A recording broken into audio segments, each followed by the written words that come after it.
Welcome to the podcast. On my podcast today is Demitra Gonzalez Venezuela Morales. Woodard, how are you?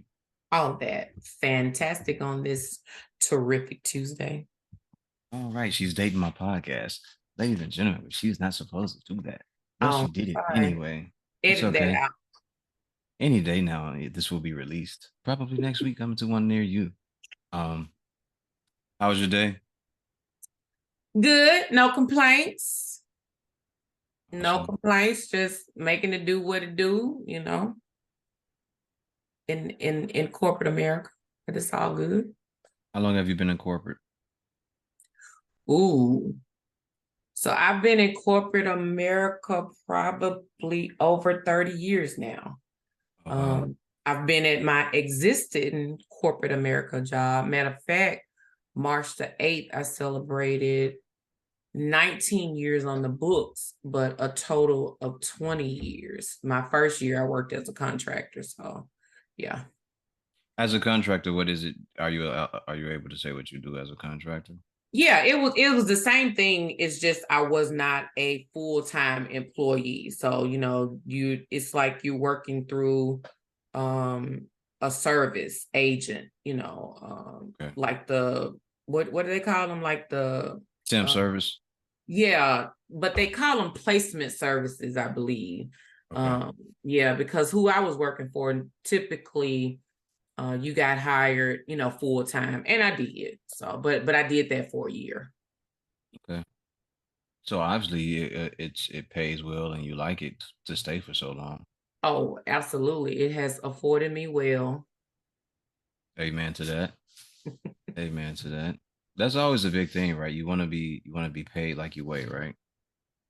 And it's Yep. very hard in certain industries to get to kind of get that type of compensation. But I'm seeing it now more and more where jobs are trying to rehire and redo things like they're hiring people in to kind of like train them so that they get the correct employees so they don't have to continue the cycle of doing it. But that's only certain jobs, not all of them. Yeah, and it's very competitive out here now. Correct. You know, then people are in the mindset now where, hey, I'm just going somewhere else. If you're not gonna give me what I'm asking for, and what I'm also learning is it's not necessarily the money itself, it's the culture and the benefits. Yes, absolutely. Mhm. Absolutely. I know there was a job opportunity for me to take that I did not because it was during the time my mom was sick. Great pay, but they wanted me to start immediately, and then they didn't want to put time aside or move my schedule around me being able to get to the hospital to see my mom or be with my mom. So I had to not take that because I said, well, if I'm walking into the door like that, I can only imagine if I get sick or someone else gets sick, uh, what Yep. type of what type of foolery I would have to deal with. Foolery. I like that word. Yeah, absolutely. It's one of the words I got from the homie. He put me up on that. So I yeah, use it a lot. So yeah, that's why I like yeah, yeah. Well, it's either that or fuckery, and it. Okay, stick with the foolery. it's one or the other, And I use both of them. Just depends on the environment. Right now we try to keep it a little civil and grown, but yeah, definitely. So for me, my day was pretty cool. I got a lot done. There's a lot of new hires, a lot of things that are going on, and just trying to get everything together back on a pace where it normally where it once was, and it's kind of hard to do because all the pieces aren't there. So you kind of like trying to force them all together and Mhm. make it work. So it'll happen, or something will happen. Cool. All right. So where did you go to school as far as college? So I went to the University of Southern Mississippi, Hattiesburg, Mississippi, a Mississippi girl, 87 to 91. Telling my age, huh? Yep. That's you telling your age. I ain't tell you to do it, but I don't mind. Hey, I know I look good. I didn't say you didn't. You actually do look good. Here's the thing about looking good in this family. You don't even have to try. It just Man, happens. what? Them jeans run deep. Yeah. Yeah. And that's not bragging. I don't want No, anyone it's not. because people, oh, he always talking about no, no, no, no. Like if you see these people, man, if you Yeah, just look at these people, you will go, man, what? yeah, What is that? yeah. It's damn So, near all of them. And the only way it gets away from you is if you don't take care of it and give it the proper maintenance. yeah, But that's true. yeah, but for the most part, everybody got good genes. Everybody, everybody, Yeah. for sure. Yeah, I often find myself, me and Ryan be going back and forth, and we be talking to each other about it. I'm like, man, whatever they did, they sprinkled it in there correctly. Hey, I I don't know ain't what it mad, was. dude. I And ain't mad. I'm okay with it. hey, I am not mad. I get up and thank God in the mirror, not a few times a day. What's that old saying? Are we easy on the eyes? Yeah, very easy, man. Listen, I'll say this someone said this years ago when we were younger. They said I was the ugliest of my two sisters. And that ain't saying much. That's what someone said. It's like he ain't ugly. They was like, well, he's the ugly side of them. Oh goodness, no, we ain't ugly by no means. Mm-mm. God was good on this one. Cheers to that. Cheers. Uh, we drinking water, people. We are not doing anything else. I'm detoxing and cleansing. Got to get my workout Okay, in. cool. Yeah, yeah, yeah. So you went to college in Hattiesburg. You were born and raised there? No, I was born in Yazoo City, Mississippi, but I was actually raised in Rouville, Mississippi. Oh, I didn't know that. I had no ideas about no place See? called Rouville until Now now. you know. That's where mom still lives. I thought she was in Hattiesburg. That's Aunt Mary. Okay. That's Ryan's mom. I know which one that one is. I ain't that far back. Yes, yes. All right, so you get your degree in what? I have an undergrad in industrial engineering technology. I have a master's in quality management, and I have several certifications in project management, life coaching. Um, yeah, I have several Okay. certifications. So yeah. What made you choose to get a certificate in life coaching? Oh, it's funny you asked me that. Great question. So I realized that I've actually been coaching for a long time, even in high school. And when I went to the University of Southern Mississippi, I actually went on a basketball scholarship. But my very first week at on campus, literally, I broke my ankle on both Oh sides. wow. What? Yes, yes. Broke my ankle on both sides. And so at this point, my basketball career is over because, of course, back then, it wasn't the technology that they have today. So I literally walked on crutches for 6 months and then a cane another Oof. 6 months. Mm. So, but I was smart. And so my ACT scores were great and my grades were great. So they let me keep the scholarship contingent upon me tutoring the football players. So I did that for a few years, and it wasn't even about the tutoring. It was really about the ministry and the counseling, because it just got to the point where, okay, bruh, do okay at this point, utilize what you have been given so that when you do get out, you at least know how to count your own money. Yeah. So it wasn't even about me tutoring them. It was really about me ministering to them at that time. So I've had a love for people for a long time, and the pandemic is what pushed me to, okay, I hear about this coaching stuff. Let me see what it's all about. Because if that is a way to generate income, hey, I'm about it, especially if that's what I'm passionate about doing. Because what I've learned is when you operate in passion and purpose, you also can get paid. So don't be oblivious to the fact that you doing stuff for free because you don't have to.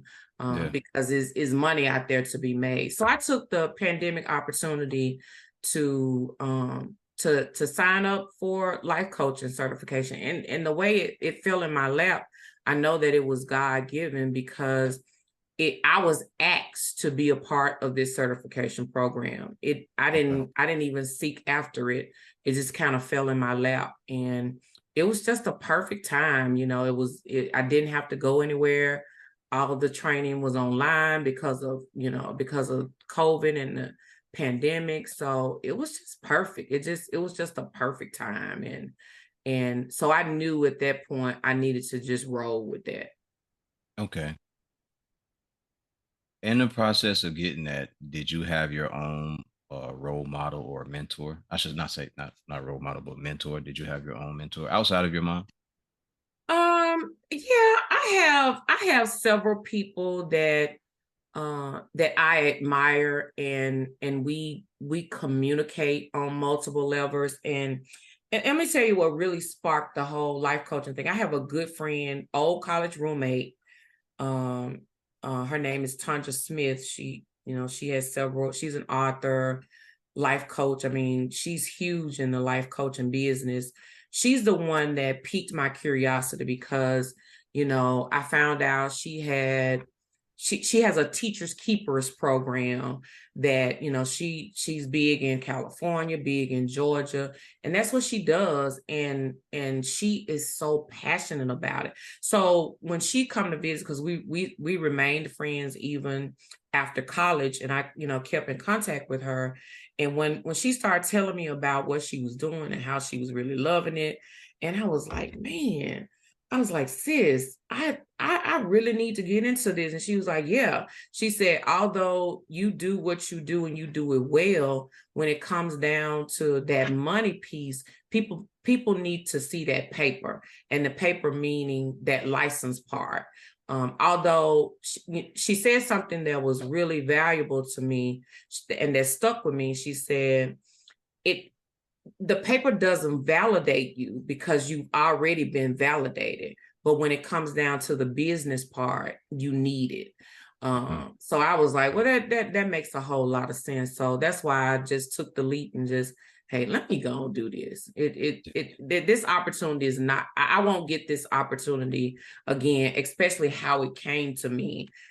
So yeah, that's how and yeah, I have several people that I of course I have a coach myself. A matter of fact, the lady where I got my certification from, she is actually a coach and a mentor to me as well. And hey, I tell anybody, even a therapist need a therapist. Yeah. Even a pastor need a pastor. You got you gotta have somebody to talk to. Gotta have somebody that you bouncing stuff off of. You ain't listen. You the smartest somebody in your circle. You need to get you another circle. So you always need somebody to be able to bounce things off of. Yeah. Definitely, definitely. It's good to know that you have the network and put that together because when I do the mentor work when I'm involved in it, you often the young guys often ask me, "Do you have someone to talk to?" And I go, "Oh yeah, I got 3 or 4 people that I talk to." Mm-hmm. And they go, "Really?" I was like, "Yeah." I was like, "Everybody should have someone to talk to Yep. because you want to be able to help those in need, but you also need to help yourself. And you also need to, sometimes there may be a point where you need to unload or you need to be built back up spiritually and mentally. So Absolutely. you absolutely need to have people in your corner that you can talk to um, and bounce ideas off of, or just be fed so you can get through your day or through your week or whatever it may be. Absolutely. It's very much needed. I'll say that it's well needed, very much needed. Mm-hmm. Um, and there aren't too many people that I do let inside of that circle, because though that's important information, that's private information, and you don't want it to be shared with everybody. But everybody else, they get the spin job. If I don't know you like that, you get the spin job. I'll tell you anything. I'll tell you I walk dogs for a living. you know, but it ain't, and if you believe that, you just believe it. I don't care, you know. Well, So I'm at an age where it doesn't even, I don't even use my energy to even talk about it, to even bring it up as a subject, because, first of all, I'm not going to even allow you to come that close to even asking me those type of questions. So just me though. yeah, yeah, I just do the spin job. Skirt. I just do the spinning, you know. I kind of enjoy it. I think I get entertainment out of watching people think they know the truth when they Oh, don't. see. Just causing mess. Just causing mess. Causing mess. So you have your own mentors. Do you do your own mentor work? So, yes and no, because I do partner with some others, where we have a few programs where we mentor young adults. So from a standpoint of, so here's how I look at it too. So, and because I am in the ministry, I do it, to me it's ministry and mentor. So there's this piece of me that I'm doing ministry work, just full ministry work, and then there's this piece of me, I'm going to say, on my job, that I'm mentoring. Okay. And so, because I have people that come to me on my corporate job that are not even team members, they come out to me outside of, my direct organization, because they've heard that I am a great mentor. So I've helped, people get ready for promotions. I've helped people, get into management. I've helped people to just kind of, straighten up on that, help them with a career path. So yeah, I got this twofold thing. I'm definitely a mentor in corporate America, because I do understand that is an assignment of mine as well. And then I have my ministry/mentor work. Okay. Okay. In your ministry, do you sing? I do. I do. But Okay. you know what? I have not sang in a long time, because now that I'm in a different I joined another ministry, so I don't think, see, somebody gonna be watching it. I don't think they really know I can sing, and I'm okay with that. Because I'm okay with not having to go to rehearsal and all that. I was told that this family knows how to sing. I'm not sure if that's true or not. Um, for the most part, yeah, I would say that. Yeah, I can carry a tune very well. me too. hmm Yeah, yeah. Yeah, yeah. It's there. It's there. I think once upon a time I heard some of the aunts singing together. Really? When was there? Yeah, I ain't never heard that. But anyway. I was like Well, first 9. of all, when have you seen all of them together anyway? But that we not Hold gonna on, that. we ain't gonna talk about that because even in the midst of having seen them together, Ooh, okay. some madness. It's a traumatic experience. Speaking about right now, I might cry. I was traumatized from that. You know, I never seen them get Okay. together like that, We and they don't would, know. That's another yeah, topic. That's a topic where we talk about trauma. We ain't talking about trauma yeah. today. Nah, we ain't gonna do no trauma, but we can talk about like mentally healing.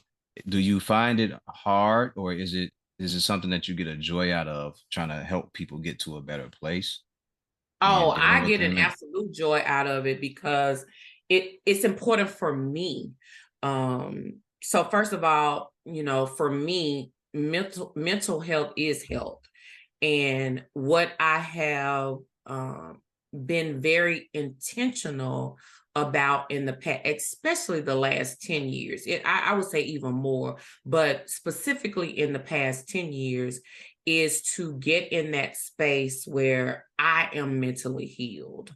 I realized, probably 10, 12 years ago, that although I thought I wasn't, because things things were triggering Mm-hmm. feelings for me. And I realized, I was like, okay, D, something ain't right. Let's go sit on a couch Yeah. and talk to somebody about this. because if certain things are triggering me, then obviously I had not healed from it. So yes, when I get an absolute joy when I talk to people and we're able to get to that root of what's keeping them from their goals.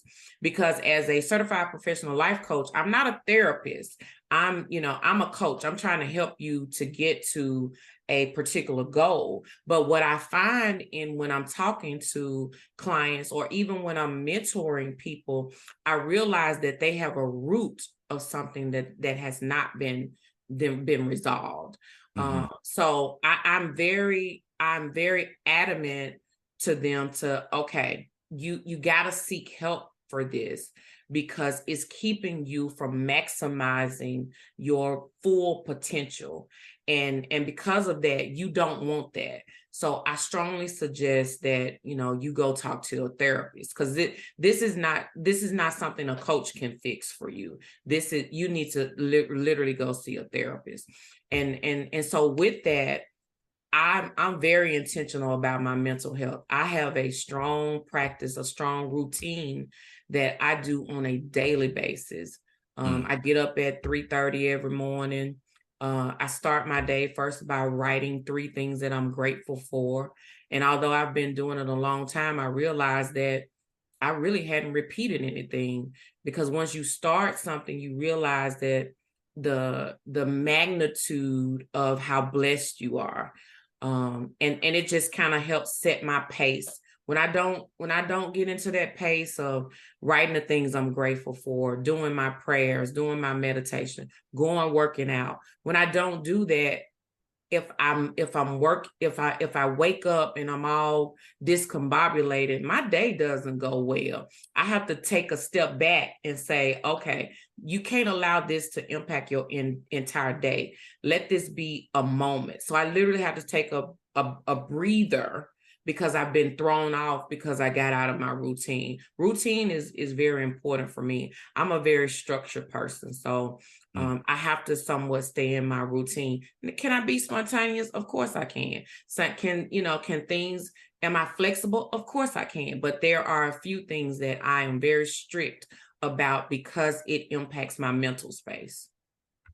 Absolutely. I wake up. I'll share mine. So when I wake up, I do my stretches. I either pray or I meditate. I eat fruit. I drink some room temperature water, and then I go and take my normal shower and everything like that. So, and then when I'm in the shower, I speak positivity to myself. Yes, absolutely. Yeah, yeah. I do not I write the have three affirmations things. all on my mirror in my bathroom. I write, Okay. affirmations on my mirror. Just I do that. I change them up periodically. They may stay up there a couple of weeks, but I'll change them up periodically. Yeah, you have to remind yourself, Yeah, affirm yourself, just to yeah. kind of stay in that And positive. I think part of that, at least for me, I know I'll say this as well. I know how I know what this family has been through and the things that we have been through for ourselves as away from our aunts and uncles. So I know there's a lot of traumatic experiences that have been passed down to us. So for me, it's not just, you're not just doing it for yourself, but you're doing it for further generations and so people can see that like this is something different that has taken place within this family and within this person, specifically me. I've done things to change. I'm very introspective. I sit home alone. I'll meditate. I'll talk to myself about the things that I've done versus where I am right now. And I'll also say that to heal, for me, healing years ago, I guess about 7 to 10 years ago, started with sitting with myself and saying, what don't I like about myself? And then what do I need to do to better myself? And once I got to that point and you start looking at this list of stuff, then you start looking at the things that actually have been impacting you. Why am I angry? Well, these are the reasons why I'm angry. All right. Why am I violent? Well, these are the reasons why I can be violent. All right. What would I like to do to change those things? And once you start answering those questions, you start finding out there that the better person in you that exists is just been hidden beneath all this traumatic experience that has never been talked about and never been dealt with. Yeah. And I would like to suggest that anyone who is listening, when you hear this, you should probably do the same. And if you're not going to do that, you should just go talk to somebody. Sit on the couch. Yeah, healing is your own responsibility. Mm-hmm. Healing is not anyone else's responsibility, is your own responsibility. It absolutely is. I know people, or I come in contact with people from work or when I'm out. They like to speak on what everyone else is doing or not doing. But it's all but when you ask them, well, what are you doing? Is Mm-hmm. your life perfect? You know, and they're sitting there looking at you. And you, for me, I'm looking at you knowing that you have trauma, knowing that there's something wrong because you continue to speak on everybody else and what they're doing, but looking at you and asking you that, they act like everything is okay in their world. And it's not, because no one is perfect. You just Mm-hmm. choose not to share what's going on in your world because you know it's just as messy as everyone else is. Yep. Yep. And oftentimes when you deal with people like that, they still love to point the finger at you, but there's always a bigger mess behind the scenes with them. That's good. You know, like and lately I just decided I was just gonna avoid that. Like just go back into my own little corner of the world and mind my business. So to anyone who is listening, make sure it starts with you. Mental health is important. I Yep. also say this because I said it, I think I said it on another podcast. A friend of mine last year, while dealing with my mom and her battle with cancer, a young man who I was very cool with, he invited us over, me and several other friends. And when we got there, he blew his brains out when we got there. All right. Mm-hmm. So I don't know what he was going through. He never did tell us. He might have told his mom. I don't know. But make sure that you're doing your own check on yourself, or maybe make sure that you're talking to the right person and confiding in the right people. But make sure that you do something to get help because it is well needed out here for And when years and you years get and years. into, oh, sorry about that. I didn't mean to cut you off. For years and years and years, people have acted like they were okay, and no one is ever okay. We say that just because it's routine. Hey, how you doing? I'm okay. No one is okay. But go ahead. I was just gonna say when you practice self-care, because that's what it is. Self-care is not just about getting a pedicure, manicure, and a massage. It's That's the about, physical maintenance. yes, that yeah. It's really about being in tune with you. And when you're in tune with you, you know when you're off a particular day or time or moment. And you are then able to take a step back and say, okay, now, first of all, why am I here in this space? Why am I here in this moment? What was that trigger? Why am I here? You can then recognize where you are and you should be able to do something about it. But that's only when you're in tune with you. That's why healing is your own responsibility. And it's a Mm-hmm. process. It's a process, and you must be intentional about your process. Yeah, definitely. I'll agree with that. For me, and I can only speak for me. If I do not practice these things, someone is gonna need bail money for me. So, and that's not to be tough. That's not to uh try to sound gangster or rough and rugged, but this family is a little off. And when things are not kept under control, shit happens and shit goes the wrong way. All right. And for me especially, I can only talk about myself. I know what triggers me. I've gotten to the point where I know how to deal with those things. But at other times, instead of just dealing with the person, I'd rather just leave people alone because there is a misunderstanding that these days and times people think that they can say whatever they want, and that's fine.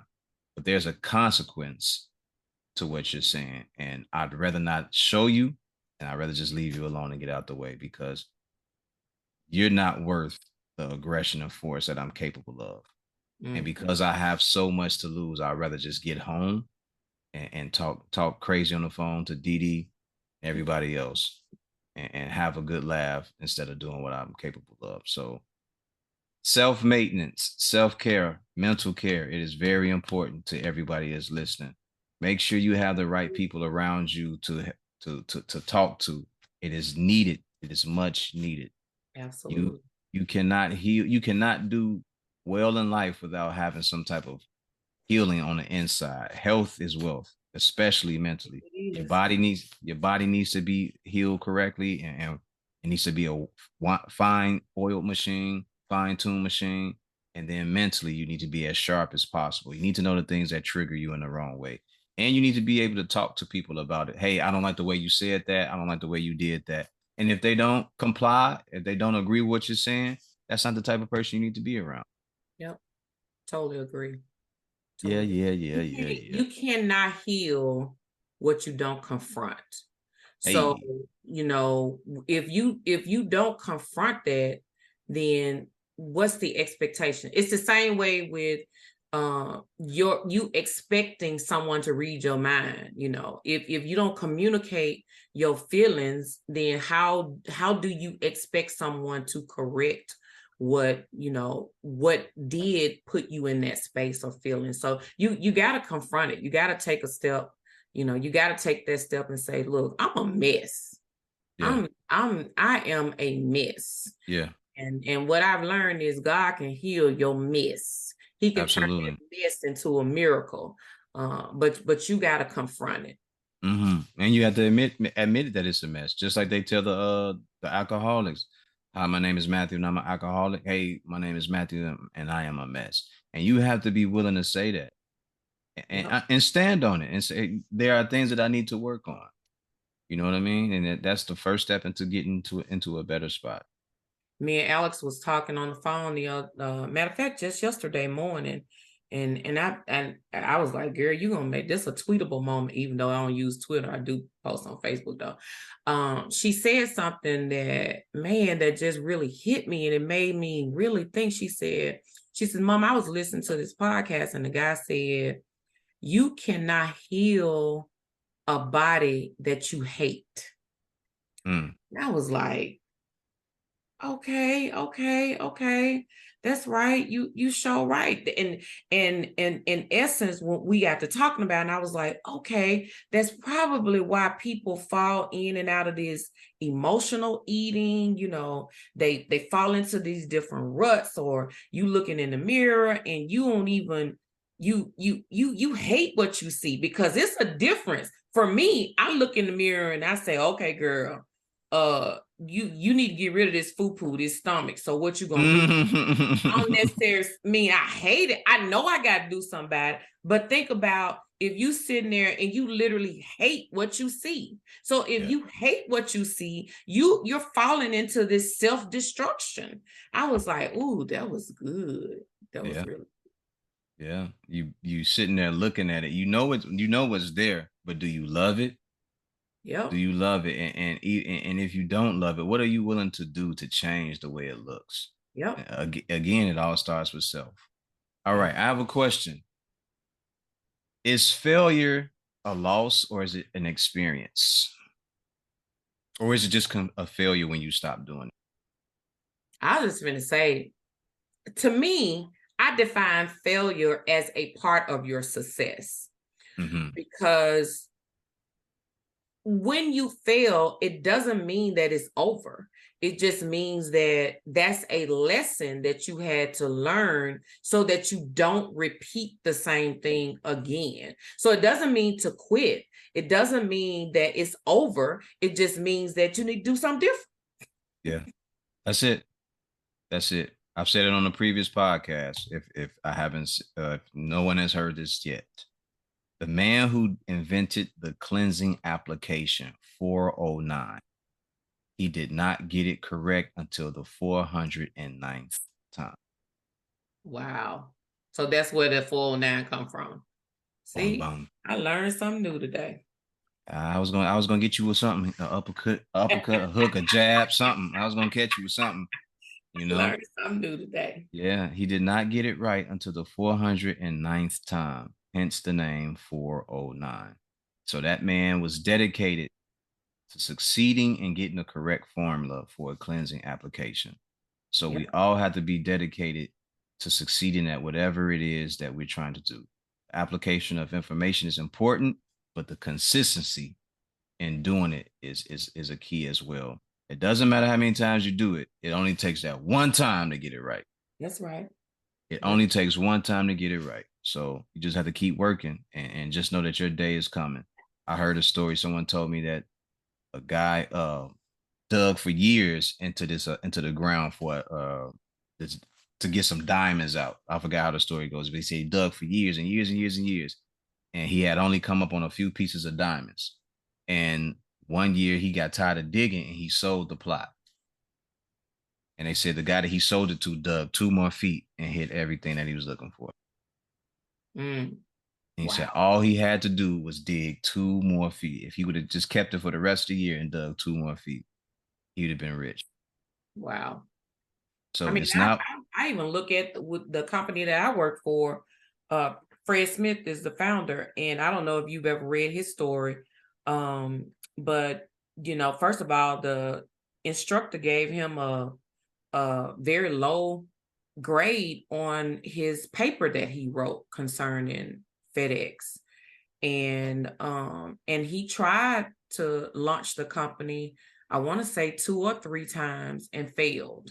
But look at it now. I mean, FedEx is a billion-dollar company, Absolutely. So I've never looked at failing. Failing to me is a part of success. You got to be willing to keep trying. It just means that you just got to do something different. It's just a part of the experience. You know what I mean? You see Yep. what you see what you did wrong, you correct it, and you move forward. That's all it's there for. It's not there to make you look bad or beat you up or anything. It can only make you look bad and beat you up if you let it. But it's there to teach you. That's a teachable moment. That's something that you should learn from. That way, going forward, you won't do the same mistake again. Absolutely. Yeah, but there are people that tell, oh, you fail, you fail, you fail. You don't really know what failure is until you stop. Now that's failing. There it is. That's what it is. When you stop, that's when it's a failure. So Yep. if it's something that you're not comfortable doing anymore, then I understand that. If it doesn't work for you anymore, then I understand it as well. But if you just stop, you know, that's something totally different. Yep. All right, young lady. So Yes, sir. I think we can stop here because I would like for you to get to bed. I know it's past your bedtime. You usually go to bed at Oh, five thank you thirty in for the being in the so evening. considerate. Yes, I'm not ladies and quite that gentlemen. early. That's mama. That's mama do 5:30, 6 Uh, o'clock. ladies and gentlemen, she is not telling the truth. I called her one day at 6:30 and she cussed me out. She said it's her bedtime. She said, "Don't ever." She said, "Nigga, don't you ever call me after 6:30 in life again." Cuss me out, cuss my dog out, cuss out everybody. But, ladies and gentlemen, that is the end of this podcast. This is Full Profits Podcast with my guest, Demitra Woodard. And remember the mission statement when you're striving for greatness: God never puts you in the driver's seat if it's taken. Have a good one.